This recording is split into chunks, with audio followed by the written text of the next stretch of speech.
What's going on, everybody? Happy victorious Monday for some of us. I want to give a shout out to my man, Law Nation Sports, for being here today. He didn't have to do this, but he chose to be here, and it's much appreciated. Thank you for being here, Law. We got Twin gonna be here in just a second as well. Yeah. Why don't we run this intro and we'll get this party started.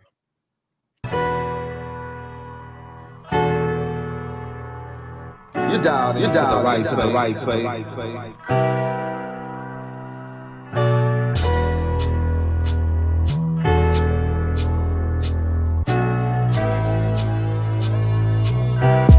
now your host, Ryan Hensley. Whoa. Let me take this off. This is unprofessional. There we are. Hey, we're back. We back with the same crew we were here with on Friday. We're back. Yes, indeed. Somebody gonna show up, and it was gonna be me. I was gonna show up, man. I was gonna show. My Cowboys didn't show up, but I'm gonna show up, man. God dog, man. Go ahead. Man, first of all, hats off to Law Nation for being the man that he is today, showing up. No fear. I appreciate it, man. We're gonna be gracious winners here today for my guy Law, man. We're not gonna do it to him like some people would do it. We're not gonna do that. We're not gonna do it that way. Before we get this party started, what's up, Twin? How you doing, man? Good morning, man. How y'all doing this wonderful day, man? I know it was a massacre last night, man, on Sunday. Hope y'all win and said your prayers this morning and to pray for those individuals that was a part of that. I think in Levi's Stadium, there's a slew of Cowboys that didn't get back on their horses last night, scattered all across the gear line over there in Levi's Stadium, you know what I'm saying? So, hey, man, y'all continue to just pray for them boys, you know, to make sure they get some resuscitation or something, because they gonna need it, you know what I'm saying? But I'm good, man. Yes, it's Monday, baby. All right, Monday. Okay. Hey, second episode where I'm popping in a positive message this morning. Law might need this. Law might need this morning. The positive ponder is: you are capable of achieving great things more than you ever know. Believe in yourself. Be fearless. Get after it. You are one try away from a breakthrough. Unless you're the Cowboys. You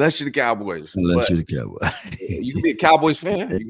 You're one try away from a breakthrough, man. So get after it. All right, gentlemen. I don't even know really where to start. 49ers. Well, before we go, man, you know, the last time we started off the show with mental health awareness, I just want my Cowboys compatriots, man, to know that, you know, I'm always going to find the positivities, man, out of this. There was in 2021. There was a team that the 49ers played, and they beat them 31-10. Their name is the LA Rams. And then they proceed to beat them again because they had to play them twice, and y'all put the whooping, the smackdown on them.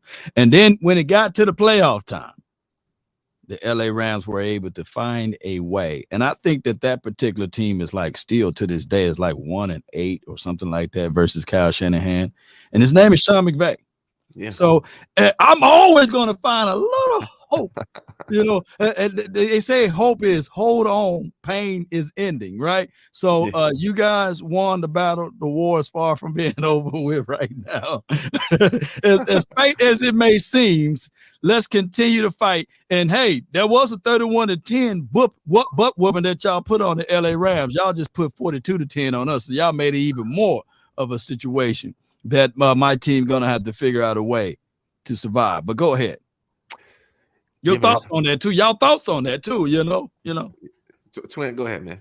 Hey, man, listen here. Last time I checked, you talking about the Rams of last year or listen here. They had a guy. I'm talking about the year they won the Super Bowl, man. 31-10. I know. They had a guy by the name of Matthew Stafford, who was known as having one of the greatest arm talents coming out of college, who not only was a great arm talent, I think the last three wide receivers he had starting their career off, whether it's a Cooper Kupp or a Calvin Johnson or a Puka Nacua, they had the most receptions in the four-span game in the history of football. All three of them, and the one common denominator was Matthew Stafford. So one thing for sure is the leadership and who is the person anchoring that offense. And so there's a difference between a Matthew Stafford and a Dak Prescott, because Dak never had to sit here and hold the doggone offense on his shoulders. But ever since the boy Matthew Stafford been in this league, he had some sorry routines, but nobody ever doubted his ability to throw that doggone ball for his arm talent. Dak can sit there. He can be a good point guard. He can distribute the ball, but his arm talent was not like the one and only Matthew Stafford. So that's the difference I'll tell you. And another one was the guy in the middle by the name of Aaron Donald compared to the young buck, Michael Parsons. Because at the time, Aaron Donald was a multiple-time Defensive Player of the Year winner. And last time I checked, Michael is still a good player, but he's on the up and coming, Bull sugar, man. Y'all beat the brakes off Matthew Stafford. And then on top of that, yeah, you could talk about arm talent, but he still threw a crazy 2 picks in that game on 31 and 10. And then on top of that, juggernaut as that defense is, y'all made them look very generic. So I get with what you're saying. And on top of that, y'all are Jaquaski, however you say that, man, taught interception away from winning that game, basically. Hey, so come on, did they have a triple threat winner? Look, I'm not trying to sway the conversation away from the Cowboys. Cowboys, they won the Super Bowl that year. They did something that we didn't do in a couple of years. Come on, well, in decades. So let's go back to the Cowboys. Y'all won. Y'all beat us down. Let's go. Yeah, let's talk about this game real quick. 10-42, 42-10 is a better way of saying it. Niners just manhandled the Cowboys. Dak Prescott and Brock Purdy both threw 24 passes. Dak completed 14. A lot of dinking and dunking. I wore this shirt not for Brock. I wore it for Dak today. That man is dinking and dunking. A lot more dinking than dunking. It faced Brock Purdy 17 of 24, 252 yards, 4 touchdowns versus Dak's 1 touchdown and 3 interceptions. Let's stick with Dak real quick before we move on. Go ahead. 3 interceptions, man. Well, some of them just seemed like he just gave up on it. Like, what are you seeing from Dak out there? I think that in this game, you guys handicapped that guy and put him in a body bag and made him look like one of the starving kids that need to, if you can donate 10 cents a day, you can help a child, right? And that's what he looked like out there versus the 49ers. Anything that y'all wanted to do, y'all did that. You shut down the run. You forced him to say, hey, if you can't even get the underneath pass because of the way your linebackers rally and chase, we dare you. I double dare you to pass it over the top of the umbrella. And then he at this point, it's alarming because I don't think that he can get the ball over the top anymore. I'm not going to put that on the wide receivers because at this point, if you guys playing 2 high safeties, right? And we seen the Arizona Cardinals after we lost to the Arizona Cardinals after they won against us, they said all we did was play 2 deep safeties, right? Mm-hmm. And we heard that there were situations that teams looked at it and said, we're just going to drop them and force this team to hit us underneath and force this team to run. But the problem is, even Dez Bryant pointed this out, and he played more football than us over here on this panel. He said, Cowboys, I'm going to keep it 100. This is Dez Bryant's mouth. You can't sit back on a team like the 49ers and only throw out a shotgun. But when you get under center, you run, right? Especially when you got people like Fred Warner and Dre Greenlaw. And shout out to Brian Baldinger. He pointed out if anybody was smiling from the heavens was Dick Buckus on the way. Fred Warner and Dre Greenlaw played linebacker. They rallied, they chased, and then they made it physical. They don't give a damn about a whistle because if there's time for me to suplex somebody, I'm going to suplex them. If it's time for me to blow through the guard to get to the doggone running back, they did just that. So those are the things that we've been having issues with. It's the mentality mindset of it. And with 2 linebackers, it felt like y'all had 10 linebackers out there because when y'all hit us, y'all hit us. And right now, we look like we look terrible. There's no ifs, ands, or buts about it. I got a question about that. So Don't Bother Me brings this up. It says Dak's deep ball has a pop fly trajectory. I was surprised by that, man. I thought he had a better deep ball. Does he always throw like that? Maybe I'm not watching enough Cowboys games, but they were like lob ducks up there. What's up with that? Is that normal for him? In the last 5, well, I'm not gonna say 5 years. Something happened. Because all I know is Dak Prescott used to have one of the best deep balls pass in the National Football as far as accuracy and numbers, right? Number-wise and percentages. Just like Russell Wilson. He used to have one of the better deep balls out there. You know, both of those guys, I don't know what's going on. And I'm not trying to deflect and say, hey, this is the same thing that's going on with Dak, but the deep ball threat is no longer there. And unfortunately, when you're playing against a team that's dropping safeties deep, you're supposed to be able, if you can hit a player on a double move and get somebody over the top, you got to make them pay. And we haven't done that in the last, I would say the last 2 years. I would say since 2021 against that Denver's Broncos game, we have found a way not to be able to make them pay. And I don't know what's going on. Yeah. What are you done with Dak? Are you done with Dak Law? What's your faith in Dak Prescott? Well, here's the thing. It's a conundrum. I understand the flow of the football game as it relates to the money aspect. $59 million, you can't eat that, and you can't trade that away.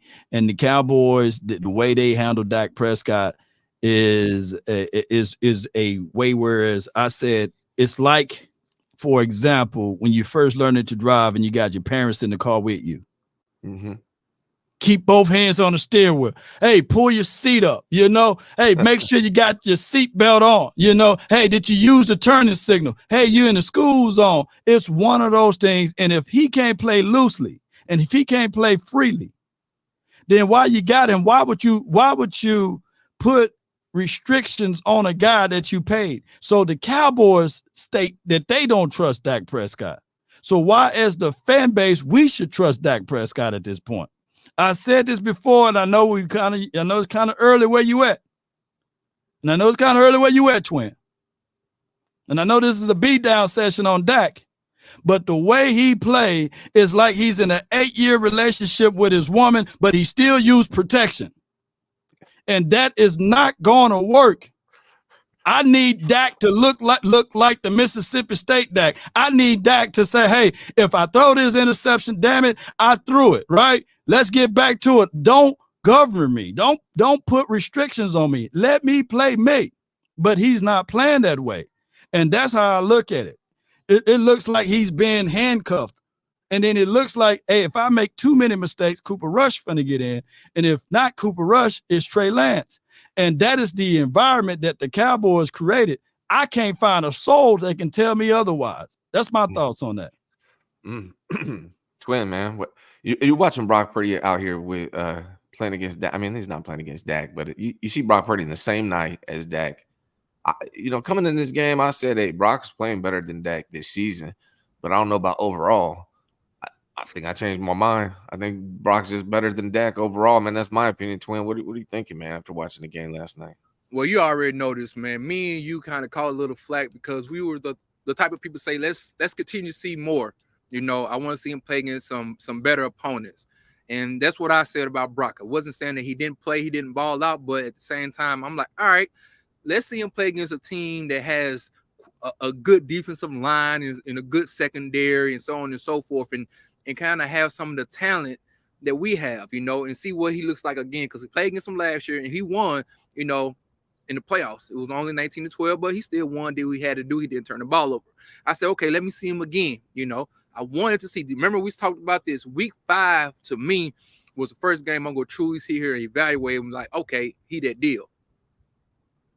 Yeah. I mean, hey, beating the he Texans. that deal. Listen here, he the deal. Hey, God dog, when I tell you he the deal, man, deal or no deal, he the deal, man. Ain't no sense of playing around with that young boy. That boy cool as a cucumber, man. I tell you the truth. That man was wheeling and dealing. That man was out here nickel and diming, man. Hey, he a pimp. He ain't dropping out a 9-dime on the ground. He ain't left a penny turned over. He picked everything that he could get up, and he cashed all of it out, man. And when I tell you he was out there distributing the ball, whether it was to IU, whether it's to George Kittle, whether it's throwing it to the quick screen, he see the one and only Christian McCaffrey giving the ball there, man, being elusive in the pocket, just stepping up just a little bit, man, making passes on the move. I think Brock Purdy had his come out. You know what I'm saying? I mean, he look, he came out bigger than the god doggone gay parade in god doggone June. Like, he came out. Like, he out. Is he better than Trey Lance? Then I'm the boy. Is he better than Trey Lance? Huh? Is Brock Purdy better than Trey Lance? Right now, absolutely. He got time on task. He has the resume to look for. You know, the resume is there. He played multiple teams several times now, and Trey Lance doesn't have tape. He doesn't have the tape, you know, and all thing he has right now is the potential and the expectation what he can do. But Brock Purdy has shown and proved multiple times and doing some really good opponents, and Brock just showed out, man. And big out. So I'm saying you move your stance on that, right? You know what I'm saying, as far as arm talent and what the capabilities of both quarterbacks could be, right? Well, we're talking about the physical, like the physical ability of Trey Lance is still there, but one thing we have to see is how does the physicality translate on the field, as far as the ability to throw the ball. Last year, we didn't see this many deep passes to stretch the field as much, so it left a little hesitation, and which me and my boy was over here saying, all right, let's see, can he give that ball? Because the one thing about Brandon Ayuk, we was hoping that he can be able to get, you know, stretch the field a little bit more, because we knew he had the talent to do so.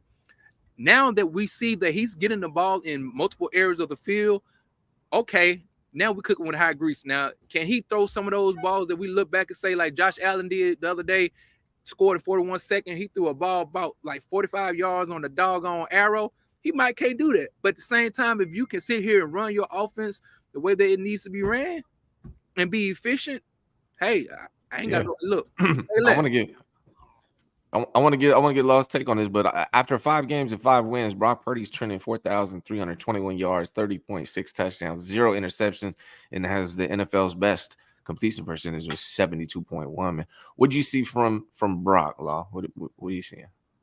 I saw a relentless nature. We got to understand this too, regardless of how you guys can look at it.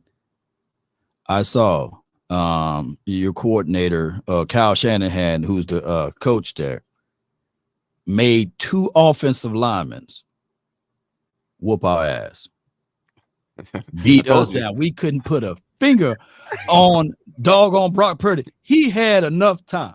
I was telling people that it looked like he had the wall of Dallas of 93 Cowboys. He had the doggone O-line for your mind. We couldn't even touch the brother, right? And on top of that, what play that really, I was like, I did like this. I do the play-by-play over here on my show. I did like that. Hold my hands up, man. You know what I'm saying? Like hey, man. Hey, that play to, I turned into Plies. You know, have you ever heard Plies twin and Ryan? Yeah. Hey, man. Hey, man. That pass. You saw what happened. You saw what he do. He threw that pass to Brandon Ayuk.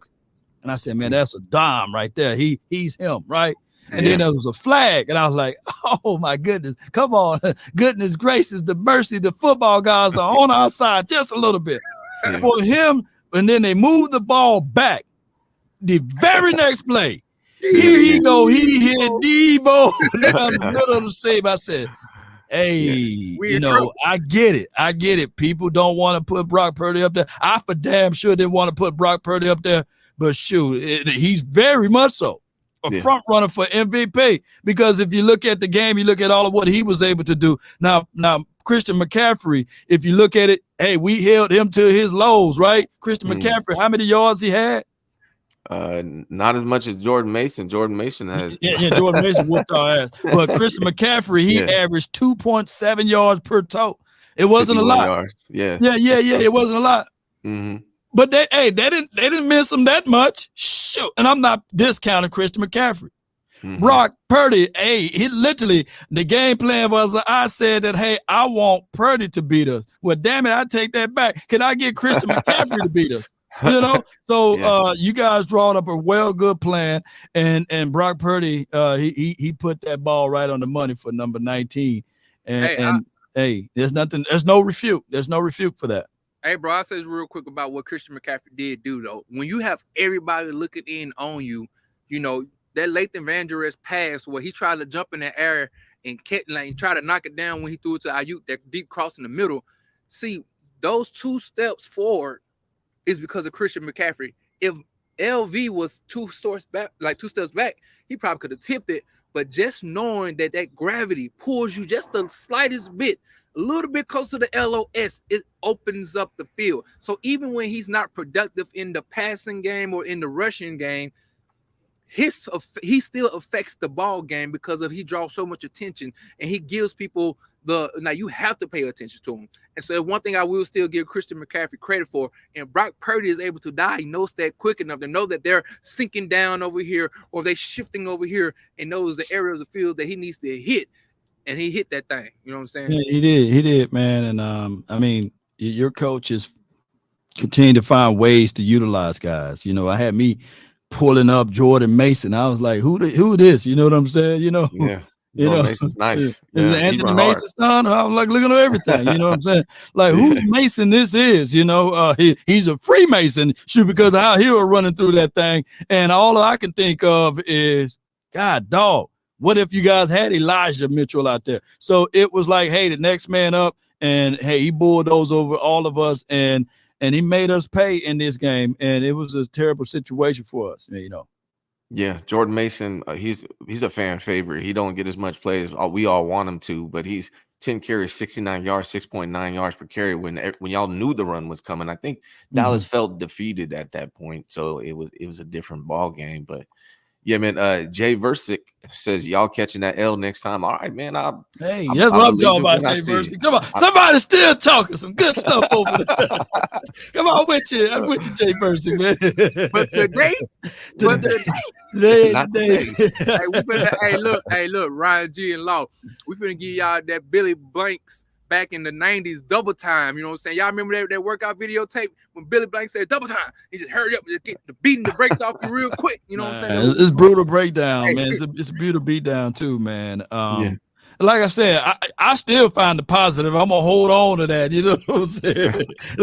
Whatever the Rams, y'all beat them boys down. I encourage Cowboy fans to go out there and watch that LA Rams versus the 49ers tape when they put up 31-10 on them. You know what I'm saying? It looked like the Rams was hopeless. You know what I'm saying? But keep going, y'all. Keep going. I want to give a shout out to myself because before that game, I tweeted out Kittle game loading, and if it wasn't the damn Kittle game, man, the man had 3 touchdowns, career high for him. Something about these Cowboys, they don't have a matchup for George Kittle. That's why I feel like it was going to be the Kittle game. They don't have anyone that can deal with Kittle, and they don't really have a tight end that's a threat. I think that's one of the big advantages the 49ers have over these Cowboys is the tight end and the defense of the tight end. I called the Kittle game. He came out and proved me correct. And that's why I get paid the big bucks. For sure, man. I was on somebody's show. I'm giving a dude by the name of Boss Cowboy yesterday. I was on the show. He was talking about last year playoff game, how the 49ers wasn't as physical as the Dallas Cowboys. The 49ers, like Deebo Samuels, wasn't that physical. And he was like, Brandon, you ain't that physical as DeRon Bland. And he was saying all this, so on and so forth.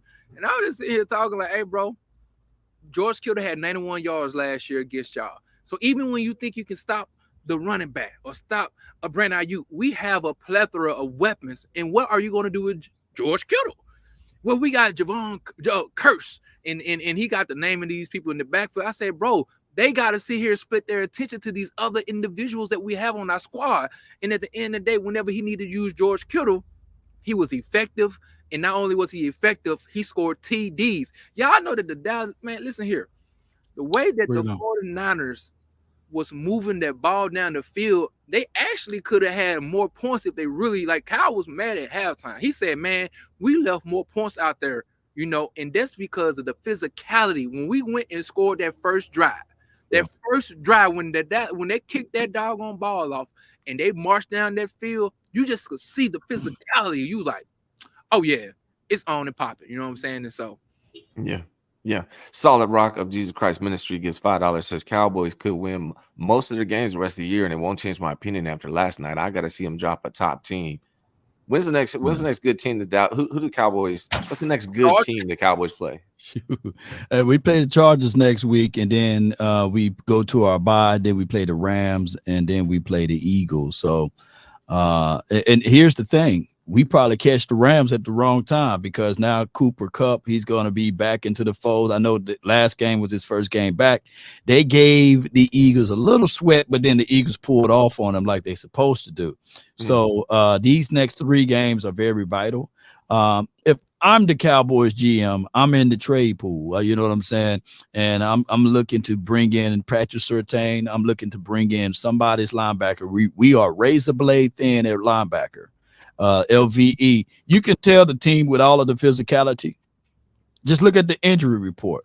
Dono got out. Jordan Lewis got out. LVE got out. My guy Cavante Turpin, after he made that big explosive play, y'all knocked him out. So everybody that I can think of, the center knocked out. How many guys I'm naming? Shoot, everybody got hurt. You know, I'm hurt. You know what I'm saying? So everybody hurt. You know, regardless of whether it's legal or illegal. Hey, did you get your ass whooped? Yes. You know what I'm saying? Hey, did you rub some spice on that ankle? Yes. So somebody was telling me before the game, and it was last week, they were saying, hey, do you consider the 49ers a little dirty the way they play and how they roll up on people? I said, nah, I don't consider them dirty. But now I look back at it, every play, y'all gonna make sure y'all gonna run a guy. Y'all gonna put a little, y'all gonna put a little, hey, I was here. You know what I'm saying? Hey, y'all the type of people that go over the lady house and you make sure you leave something so that somebody can find out. That's what y'all do. You say, okay, all right, okay, Ashaniqua, I'm gonna be over here. All right, I'm gonna leave a little something. I'm gonna leave my essence. And the Cowboys, man, we got the essence of the 49ers all over. We can't get that smell off of us until about 2 or 3 weeks. And the 3-letter network gonna let us know too. So, hey, it is what it is. I think even Dak Prescott got hurt. His middle finger. He was playing around with his phalanges. So everybody got hurt. Everybody, man. Pride got hurt. Man, well, I hope there's no serious injuries. I think the 49ers had Banks, our left guard, had a bicep pull or something like that, but it's not he supposed was throwing somebody down so hard to the ground, and he sat on them. He was like, yeah. You guys have any? They didn't slow y'all down at all, by the way. You guys didn't have any serious injuries in that game, did you? Like any long term? Yeah. It's serious injury. News reports that Cavante Turpin is going to be out 4 to 6 weeks. The unknown certainty of LVE. He had neck issues already, so he may be out for the unforeseeable future. So that's why I said if the Cowboys really about winning, they're gonna have to jump on some trades and get some guys. You can't just say, okay, and I was trying to tell people, if LVE, and I like LVE, man, it's people, real good people, man. But if he's your best player out there, then there's problems, man. Yeah. He was your best player on defense. Look, Michael Parsons, I love him, but he shows up 0 across the stat sheet. Man, come on, put an APB alert out for the brother, because Trent Williams, I said, man, he put the clamps on my dog over there. And I said this, and I'm going to say this till I'm Cowboys blue in the face. Don't match big on big or strength on strength. Why not? When you see that lion out there in the Serengeti, he's looking for the feeble. He's looking for the weak. He ain't looking for going up against the hippo or the rhino at their strength. He's making sure that, hey, if that hippo had a baby, that's vulnerable situations. If that rhino is small or if he broke his leg, it's time for me to pounce. And the Cowboys didn't do that last night. That's Trent right. Williams didn't allow nothing. Look, they said at the end of the game, Brock Purdy can take his same jersey and wear it for the next week. He don't even have to put it in the laundry. So we didn't put no pressure on the brother. He doesn't have the freedom to just move to wherever he wants. Why was he lining up against Trent Williams the whole time and not Colton McKivitz? I was wondering that myself. Me too. Shoot, all of y'all, I was wondering, I was like, come on, man, change my last name to Wonder, you know what I'm saying? I started, I just want to say, I love you. Come on, man. I couldn't see it all, man. Why would you just continue to put your strength on their strength? And on top of that, McKivitz, we saw the time that they did slide my guy Parsons to that side. He created pressure. Brock Purdy threw the ball away. And I said, yes, they finally listened to me. But, and my guy D-Law, I love him, man. But McKissick, hey, he put the claps on D-Law. D-Law couldn't get by him. I was like, whoa, what's going on? That should have been automatic. Like I assumed that we were going to see Michael Parsons against Colton McKivitz, and we didn't. It didn't make any sense. It didn't happen that way. It didn't happen that way. I want to talk to you about Michael Parsons and get you guys' take on this. You see his comments talking about basically like the score didn't reflect the game, and basically they're on the same level as the Niners, but the score didn't really reflect the game. I like Michael Parsons. I like things he said in the past, but come on, man. Like, the score didn't reflect the game. It was a ass whooping through and through on all sides. Can you repeat that one more time? What happened now? Michael Parsons' comments about the game basically said that the score didn't really reflect what was going on out there. It wasn't that big of a difference between what they did compared to what we did. You know, he's like, we was right there. Yeah, I want to get y'all thoughts on them comments. I just want young fish, man, to just hush, man, and play the game. I get it, you know. At this time, that's not the words that we need to hear, because our offense didn't get a first down until the second quarter, 4 minutes and some change left in the second quarter. They could have went through the full half, you know what I'm saying, without getting the first down. Y'all didn't make the red zone not one time, right? Not one time. I said, shoot, 0 for 0 in the red zone. You know, I look at that stat, I had to read it twice. And then y'all was 4 for 5 in the red zone. So what I want this team to do and understand is there should be checks and balances. I don't know if you guys do this, but every week there is a rotation of who's the captain of the team on our side. Do y'all do that? No, we got captain. No, y'all keep whoever the captain is, he's the captain, right? That's the dude that's gonna be in charge. So the Cowboys got this liberal approach that, hey, every single week I'm gonna have Bland as the captain. I might have Curse as the captain. I might pick Michael Parsons as the captain. That sounds good on a sheets of paper. That sounds good as feelings, how my guy Playmaker would say. But dog it, I need somebody to hold these players accountable. Right? Yeah. I need I'm going to jump on Dak Prescott, but let me jump on the defense for one, right?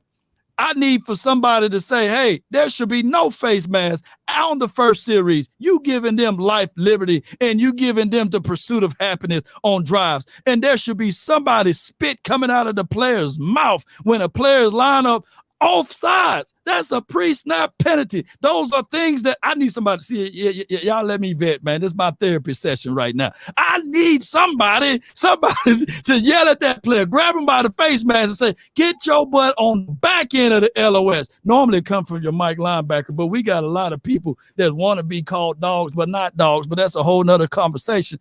Hey, I need for somebody to tell Parsons, if I got the C on my chest as a second-year player, Bland, and if Parsons line up offside, I need Bland to get some cojones to walk up to Parsons and say, hey, man, we needed you to be focused, lock in. You know what I'm saying? Because that was a fumble that happened, and you guys got chances after chances off of that particular drive. Yeah, the first drive, there was 3 penalties by the Cowboys on the first drive. Yeah. So you can't beat a team that's the number 1 team overall, number 1 team in defense, number 2 in offense, with those type of second and third chances, drive extenders. And then on the offensive side, we have drive killers. So at this time, man, when Dak Prescott, this is our first opening series. I remember this day verbatim. We start off the game in shotgun, half back, belly inside. You know what I'm saying? Slam, inside back, slam from a god dog on running back and shotgun. Bosa, you told me, you gave me the secrets, both of y'all. Y'all said, hey, run at Bosa. They ran away. Hey, Bosa took my guy Terrence Steele, got rid of his hands and made the tackle. It was a 1 yard or a negative yard play. The second play, we go back to the cute, good old shotgun. And when I tell people, when you playing against a team like the 49ers, let me ask you, Ron G, and let me ask you, Twin, is shotgun, is imposing your will, is that finesse or is that physicality or is that power? Let me know. It's neither. It's not none of the above, right? Like it's finesse. It's a finesse look. Shotgun is a finesse look. It's letting people know that the possibility of a run is very slim. That you are opening up so you can see the field. Shotgun was created so you can see the field, so you can get finesse look, not to present power. So they went finesse. The second ball that Dak Prescott threw to Luke Schoonmaker. Hey, Schoon had to go buy a ladder from Home Depot to climb up there to go get the ball. Hey, man, come on, Dak. The ball was too high. And then the third play, come on, man. Come on, incomplete pass, punt it away. So that's what we're doing here. That's all scripted plays for the first 17 to 18 plays. We punt it away. We give all momentum back to the 49ers. So, no, that score, when y'all scored that 7, I told people when I was doing the play-by-play, and I know I got a lot of people that are not going to like me right here because I'm telling the truth, and a lot of people don't want it. But that 7 felt like y'all was up by 14. And when y'all got up by 14, it felt like y'all was up by 21. Why? Because we couldn't move the ball. And thank God for the boy Christian McCaffrey fumbling on the doggone goal line, because it was a nasty drive then. We was matriculating down the field, man. And a lot of people don't understand, when you're in shotgun starting off the game with a physical team like the 49ers, that's when you need to be in 21 personnel, god dog it. You need to have your fullback out there. You need to have 2 running backs out there. You need to line up in I formation. You don't need to sit here and be in the shotgun with a little homie back here chilling against us starting the game out when everybody in the world know we are a what type of team? A physical team. We only give up 66 yards rushing the ball. So you got to come out with a mentality saying, listen here, it's a double strap game. Wherever Limpke, whoever his name is. Hunter, man, he should have got some dosage. He should have had some Jordan Mason type of pull. Look, get you some burn out there. But when you don't do that, and another thing, the last 3 games y'all play against us. I believe it's been 3 consecutive games within the first 3 plays y'all have had penalties. Multiple penalties on the first possession as well. So to me already, how is it that we're going to start the game off? And when I saw that penalty by, I think it was Javon Curse or somebody earlier in the game on the first drive, I say, oh yeah, mentally again, they're too hyped. They ain't ready yet. Let me ask you a question. We all know the Cowboys and the 49ers history, but can you really have a rivalry anymore if you're getting beat every single time you play it? Hey. Now that's too far. Now, come on, Ryan. I feel you now. Shoot. Hey, go ahead. Well. What's your take? Well, back to what my brother was saying with the physicality. It was stupidity mixed in with that. Yeah. It's disrespectful to put Luke Schoonmaker. I don't give a damn how good of a blocker you may think Luke Schoonmaker was in Michigan. How in the hell my Cowboys, excuse my French, Ron G, my bad on your show, but how in the hell did you think that Luke Schoonmaker was going to hold down Bosa? They put Schoonmaker on Bosa one-on-one. He's supposed to be. I said, come on, man. So when you're talking about rivalry, it was more stupidity. You guys beat us the last 3 visits, right? 2 times in the playoffs and now, right? Yeah. So, hey, you guys lead the series now 20-19-1. It's still a close niche type of rivalry, but it's man, one. But this was the worst historical loss that we ever seen. If whoever roots for the Cowboys, this is our worst beatdown in franchise history. And I don't mind us losing, believe it or not, but I want us to be competitors. I want us to compete. If we compete in every game, we should have a chance. Just like I said to the people last night, it's not the fact that the Bills, I'm talking about another team, it's not the fact that the Bills lost to the Jaguars, but down to the last seconds of that game, the Bills mafia or nation, if there's ever such a thing, they felt as if though they had a chance. We didn't feel like we had a chance in this game. Let me get your professional opinion here, Law, because you face this team twice per year. Eagles are 5-0, 49ers are 5-0. But the Eagles ain't beating teams down like the 49ers are right now. Who's the better team between those 2 teams? What's your take on Eagles and Niners? I know you don't like neither one of them teams, but I just want your take on that. Hey, this is a situation that I would say this too. I think that you guys, if Purdy, and I'm using the operative word, if Purdy was able to finish that game, y'all would have been in the Super Bowl, so that still stands to this day. I think that you guys are the better team. I think that you guys probably would have did something similar to the Eagles if they were to play y'all on Sunday night yesterday.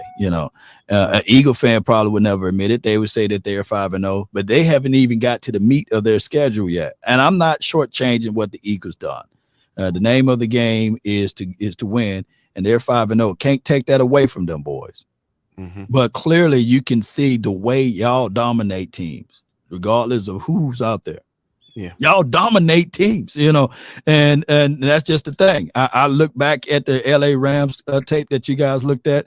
Hey, they jumped up on y'all 17, but it's in the game moment that you guys make the necessary adjustments, and you take the takeaway. You force the turnover, and that play dividends. And my Cowboys haven't done that. We haven't played a complete game against a good team or a great team. And that jury is still out on my team to see what we look like versus the Chargers now. Yeah. So yeah, for a long answer short, you guys are the better team in the NFC. But hey, I'm not trying to put this out there, and shout out to the Eagles. But those Lions, don't sleep on those boys, and they might have lost the game, but shoot, the way those boys are playing, they would probably give the Eagles a run for their money as well. So just for stat purposes, I would say 49ers, Eagles, Lions, and then my Cowboys. But in the reality of it is the 49ers by head and shoulders high above all of those boys. I can't wait till December 3rd. We play the Eagles December 3rd in Philly. That's going to be good.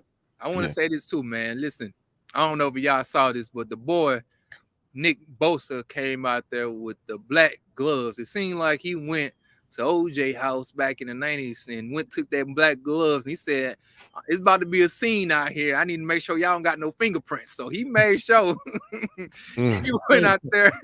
You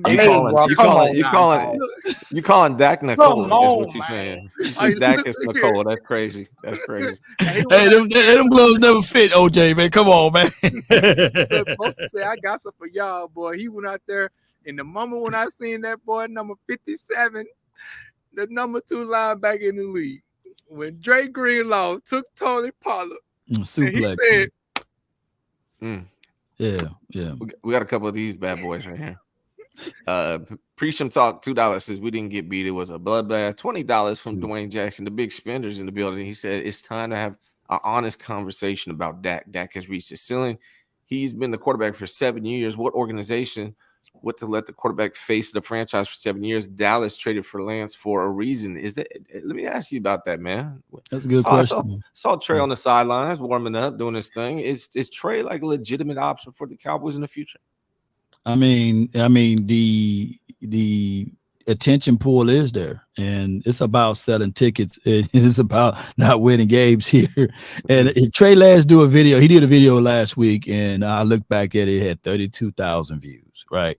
Yeah. The starting quarterback, had like 5,000 or 6,000 views. I said, man, damn, the people. Yeah. That's how it is here too. Interview Cooper Rush, you know what I'm saying? So I'm sitting there like, hey, wait a minute. Hey, Trey's supposed to be the third string. But so my Cowboys media don't do a great job of trying to mask that. They expose that, which that's their job, right? But when it's Ed House, come on, man, you can at least help it out just a little bit. So Trey Lance, hey, they didn't use draft capital for free, right? So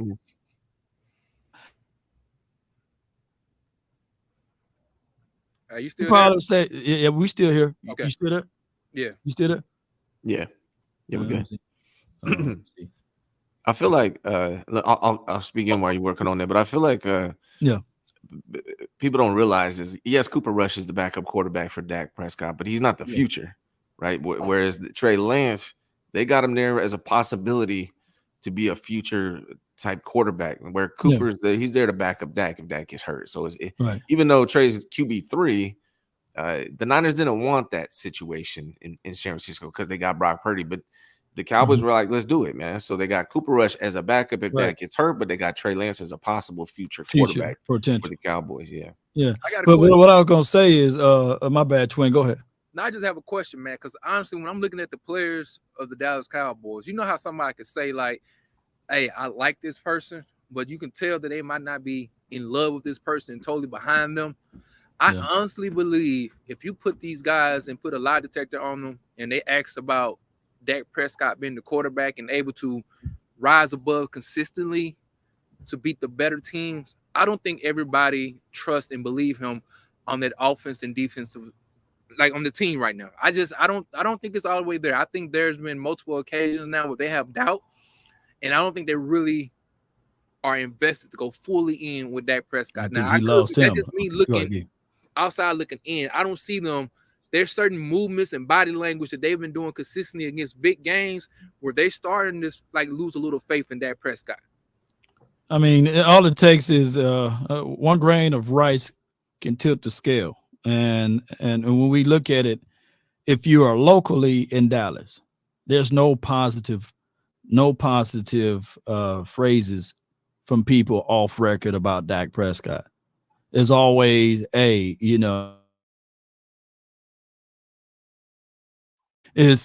know for sure we can't win. And there's something about positivity, and I speak life into a lot of things, but he don't have a lot of people that's advocating for him right now.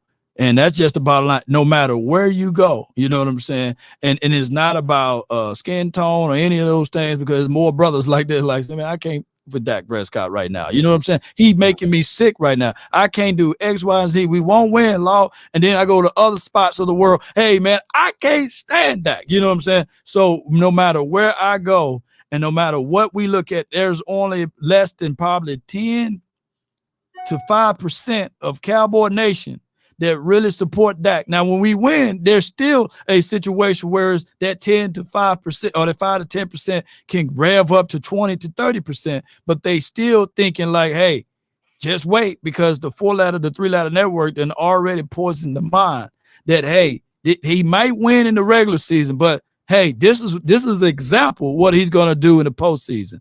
And it's just, that is the reality. Only the people that's not locally will argue against me about that, because you go to any of these stores, they'll beat you down if you haven't Prescott apparel or Dak Prescott any information about the Cowboys. They're going to talk bad about the quarterback. That's just the way it is, unfortunately. Let me ask you guys this, man. And I love that Law's here to answer these questions too, because it's nice. He's not a 49ers fan, so we get his take. Twin and Law, I want your question. Is the 49ers offense or defense better? The 49ers, we're used to having a defense carry the load, but this year, man, it's hard for me to say who's better. What would your take be on that? Who's better, the offense or the defense for the 49ers?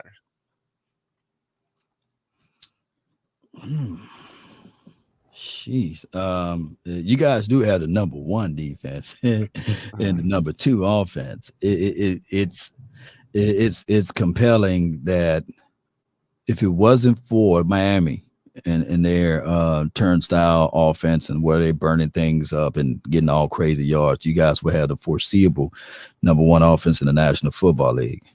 Yeah. But when you have a culture, and that's one thing that I heard Boss Cowboy said too in the past, when he was debating my brother Twin, is that you guys established a culture. It doesn't matter. You had the same grace, the same mercy, the same flow when Jimmy Garoppolo was under center, right? You guys expound upon that now with Brock Purdy. But physicality is on all phases, on offense and defense. Yeah. So I would think by sure thoughts of how your defense play in practice, it trickled down over to the offense. Mm-hmm. So that whole saying that iron sharpen iron, steel sharpen steel. Yeah. Y'all play against the best defense every day in practice. And so it's quite sure that teams are going to have to say to themselves, when you play against the 49ers, expect to be on your best behavior, because if you fool around and have a false start, now you're not, instead of 1st and 10, it's 1st and 15. Yeah. And then if you know what I'm saying, offside, instead of 1st and 10, now it's 1st and 5, and the playbook is so massive that you don't know whether or not if you're going to play over the top, because Brandon Ayuk can kill you over the top. Yeah. And if you try to cover that, damn Debo Samuel kill you underneath. And then once you cover that up, CMC, he's able to cut you inside or outside. And then the moment you figure that out, Kittle's like, hey, what's up?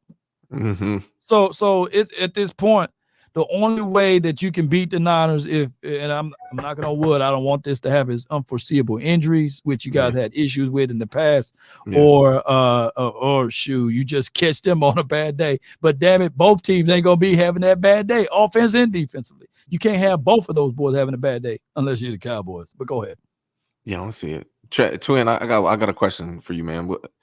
I was thinking about it, brother. Like, is this the best 49ers team since 1994? I don't remember the 2019 or the 2012 team just dominating everybody like this team is dominating. I don't feel like there's many weaknesses. Maybe Oliver at the nickel corner is the weak link on defense, but he's not that bad. He did get smoked for one touchdown real quick. You know, maybe Colton McKivitz ain't the best right tackle, but overall, they don't have many weaknesses. This reminds me of that 94 squad. Is this the best 49ers team since 94, Twin? I think this is probably the best balanced team that we've had. You know, I think we had teams like those early 2010 teams. The defense was nasty and the physicality was there. We had Pro Bowlers everywhere. But when you're talking about offensively and defensively and having the ability of players who can do the short game, the mid game, and the long game on the offense, and then also a quarterback that was able to throw the ball on 3 levels as well and can run the ball. And then on defense, you have the linebackers in the secondary and the safeties back there who can consistently play good ball against the run and keep all the passing in front of them. You know, I believe that so far right now, we're probably they're the closest to one another. You know what I mean? Because usually it's the defense of the 49ers carrying the team, and we just got a real strong running game. I believe now, if you look at what's my guy named Anquan Bolden and then was doing back then, they were a decent ride. They were good wide receivers, but they wasn't as good as, to me, in my opinion, as Debo and Brandon Ayuk was. You know, I think at that time Baldwin was a little bit older. You know what I mean? And he couldn't just do some of the explosive things that Debo could do in the versatility that he had. So I believe this team is more versatile too than that team in 2019, and is more dynamic than the team that was in 2011, 2012, like 2011, 12, 13 year. It feels like to me they last year was 90. Last year was 93, and we got CMC. That's like when we got Prime, and this is 94. That's how it's feeling for me. We'll see what happens. Hopefully, that don't mean CMC take off next year. It's still too soon though, right? Yeah, it's week 5 though. Like, you know, I just want to let everybody know it's still week 5, and I'm not. Look, this is not me waving a white flag. I'm not saying that I'm out on my Cowboys. If anytime you want to lose like this, bad in week 5, man, we got plenty of season left. And that's the only reason why I brought up the 31-10 on what y'all did against the Rams, right? So I'm just saying, ladies and gentlemen, that if we don't grab hold to this team and get things going in the best way possible, we will be regurgitating the same thing about what happened in this game. Hold on, hey, bro. Quick question, though. Quick Talk question. Now, I know you talking about that team against the Rams, right? All right. Brock Purdy or Jimmy Garoppolo? It was Jimmy Garoppolo in that game. I don't know, but I'm saying that's the main difference in this team compared to that team where we had a very, let's just say, a median quarterback who was very, he didn't have a lot to his game, kind of predictable. And so right. This quarterback here, I think, is definitely a force multiplier, and we didn't have CMC. Wait. So are you saying that Brock Purdy is now the force multiplier altogether versus CMC and all of those boys? Now, he did have a great game last night, but I'm not willing to just go ahead and shoot him all the way up to the top like that. But go ahead. Well, when you're talking about what Jimmy G has done as far as a quarterback for the San Francisco 49ers in the passing game, and not managing the game, but just in the passing game, I believe that he is better than Jimmy Garoppolo, and he's more like quicker foot as well. You know, we all know that Jimmy Garoppolo was a statue. So when we comparing those two, I think he's already surpassed what Jimmy G could ever be as a 49er. Just he had multiple game stretches. Yeah. That's what I'm saying. Like that Rams team, if they had to play against somebody like Brock Purdy, I believe it's a different type of mentality that you got to go and attack this team with. So that's what I'm saying about the quarterback position and how important we all know the QB position is, and I believe he is 3 to 4 steps above Jimmy Garoppolo, which makes it a whole different dynamic compared to when somebody's trying to look at that quarterback compared to this quarterback and how they go about calling plays and the confidence as well that Kyle Shanahan has to open up his playbook compared to him condensing the playbook, because he was always saying, Jimmy, don't give the game away. He's telling Brock Purdy, go and get the game. We almost won the Super Bowl in 2019 with Jimmy Garoppolo's trash ass, and now we got Brock Purdy, who is better than Jimmy Garoppolo. So that does give me confidence. I think. And then I always say this too. You know, systems do matter. You know, in the last 10 years, Jimmy Garoppolo got more playoff wins than the damn Aaron Rodgers of the world, Staffords, and any quarterback that you can name, Kirk Cousins, Dak Prescott. He got more playoff wins than all of those boys combined. So in the last 10 years. So it's a situation whereas now you multiply that by what Kyle Shanahan is doing. I think it's time to start talking about Kyle Shanahan stepping up, being one of these better coaches in the National Football League, you know, especially his name should be already there, but now I'm talking about entering into the rooms of basically what Andy Reid has been doing for all of those years, and he's missing one thing, and that is the Super Bowl. And I would surely hate if you guys go all the way up and win that Super Bowl, but I'm giving credit where it's at. You know, at this point, Kyle Shanahan is a mastermind out of this, and I don't think that there should be anybody talking negatively about Kyle Shanahan and the way he runs his operation and scheme and system. Yeah, Kyle Shanahan is hooping for sure. We got a couple super chats. Says, is it safe? Say Dak is Romo 2.0, can't beat the good team when it matters. And then Dwayne has another question also. Should the Cowboys bring back Randy Gregory if all fences are mended? Randy Gregory is on the 49ers, my guy. We just signed him. He's coming back next week. Too late for that. Randy Gregory was saying, like, so this is what y'all got to do, y'all. You know what I'm saying? So that experiment worked. If you are not trying to leave no stone unturned, you are not trying to win this championship. You know, even though what the Dolphins did in picking up Chase or whatever his name is, the wide receiver, that is the insurance piece, right? Mm-hmm. Even what the Eagles done is they said, okay, let's go get us another nickel cornerback, you know, who's been one of the best in the league when he was healthy and what have you. That is you trying to make sure that you have no excuses left on the table, right? So, and on top of that is giving these guys a fair shot.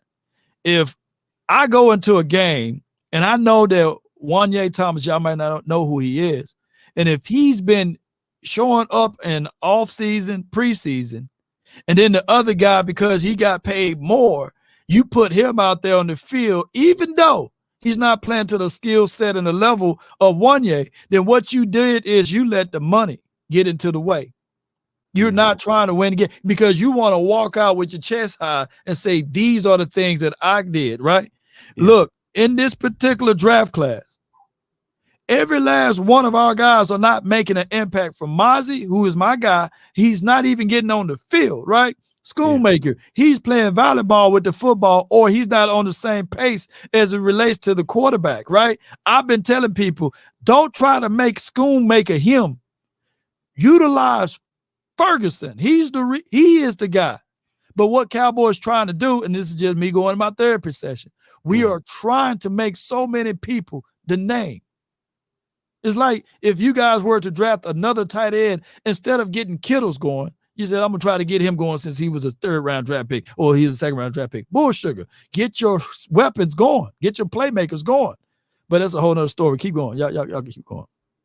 Yeah, man. I don't know. Twin, what else you want to wrap this up with, man? I got a Grant Cone show here in about 30 minutes, but I got to. No, well, at the end of the day, man, again, we looked at this game as a 49er team, the next game on the schedule.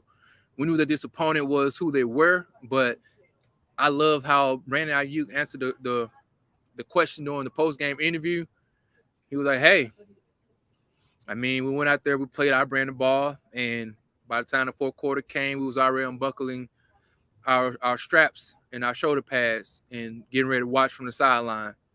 And, hey, whatever that says, that's what it says. On to the next game. And that right there, that mentality, knowing that they're not too high, they're not too low, but they just know when they play their best and just be consistent in what it is that they do, that they believe in their heart of heart. You know what I'm saying? It's not like they're they're guessing how good they are. I believe they know how good they are. And I like that about this team where they're not going to get their chest poked out. They'll say, okay, we won. Let's go on to the next game. Right. And that's the key thing, I believe, where you're taking every game by game. Don't look at the headlines. Don't be looking at what me and you talking about. It's the massacre. It's the beatdown. Don't look at none of that stuff. They say, hey, we went out there. The game that was ahead of us, we took care of business. Now we got to wait to the next game. And don't look at the headlines until you finish the job. You know what I mean? And so as long as they keep that mentality and they take on that identity of the coach and their star player as far as Fred Warner and the coolness and the calmness and the collectiveness of a Brock Purdy, I'm good. Just be like water. So that's all I think I wanted to say about this team and how we went forth and handled our business yesterday. Good I would like to say this.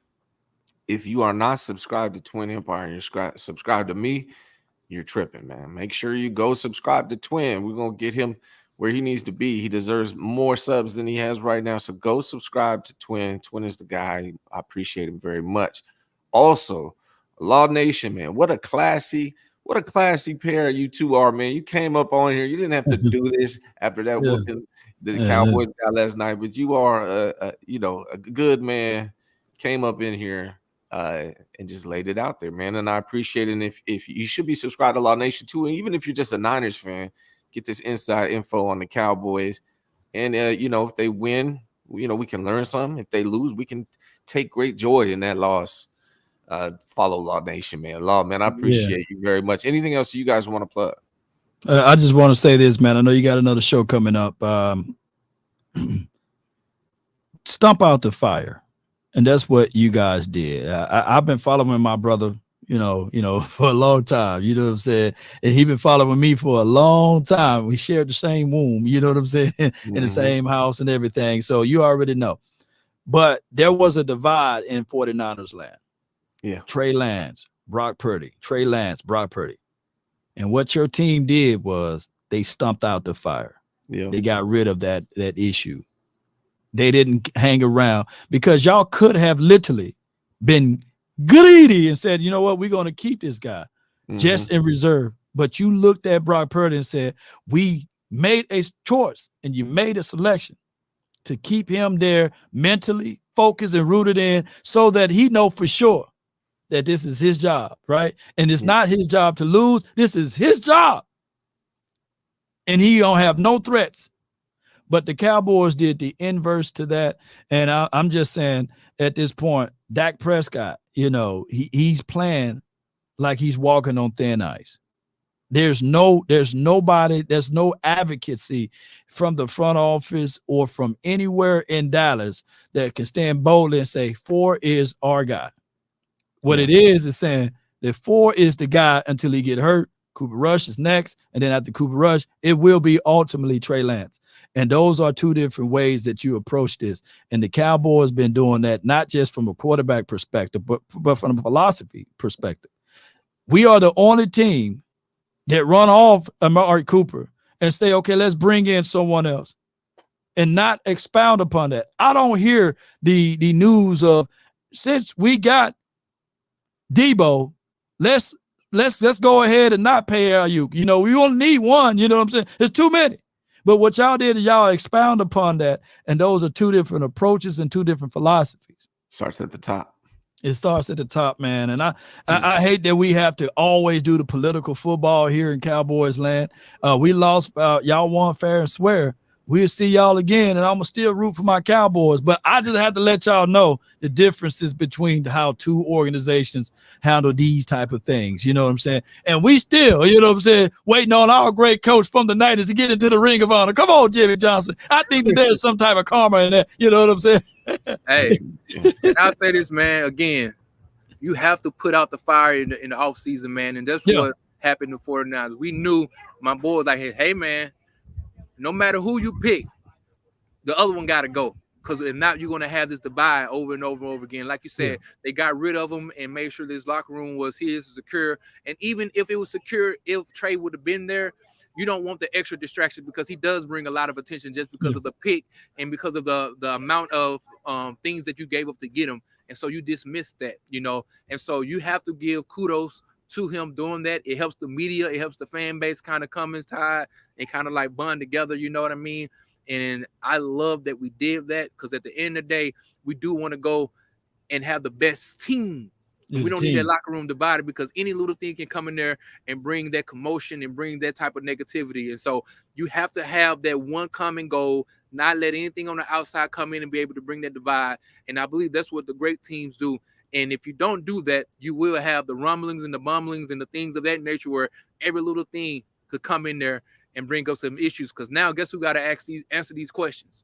Dak got to answer these questions. Right. McCarthy got to get them and say, "Hey, man, Dak played like this against good teams." And on top of that, and I know we got to go, but on top of that, it goes down to even. It will leave resentment. It will leave, hey, we should have kept X, Y, and Z. For example, Cowboys had something similar to that with Ezekiel Elliott and Tony Pollard, right?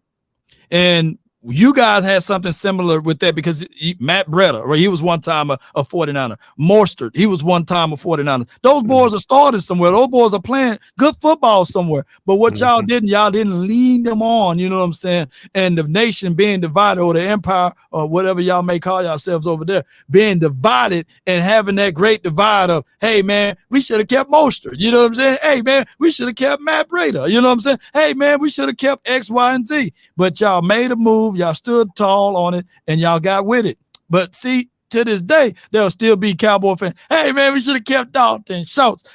To this day, they're going to be still Cowboy fans saying, hey, man, we should have kept Zeke. Those boys left, and they gave us nothing back in return. You guys were able to move on from those guys and get something back in return. Those are different philosophy. Those are making sure you leave no stone unturned, understanding that you at least want to get something back if you're going to get rid of something, and not wait too late and not get nothing back in return. And that's our philosophy. Man, I'm going to have to do a whole nother show after we leave out for hey, here, man. Go ahead, y'all. Bro, before we get about it, you make sure you go do a show about Brandon Cooks, because one thing he ain't doing, that man ain't picked up a goddamn utensil. He ain't killed no calf. He ain't got no meat. He ain't got condiments. He ain't cooking nothing. Vegan cooks. He cooking vegan food, man. Here's what I know. I'm gonna get up out of here, though. Here's what I know. John Lynch is cooking. Kyle Shanahan cooking. 49ers is cooking. Cowboys looking in the fridge for leftovers right now. But hey, it's early. It's only 5 weeks, man. You never know how this season's going forward. Yeah. Law Nation, man, much appreciated. Twin, thank you very much, y'all. I appreciate you guys being here today. Brandon starving. Talk to y'all soon, That's funny, man. Appreciate y'all, man. Salute. Peace.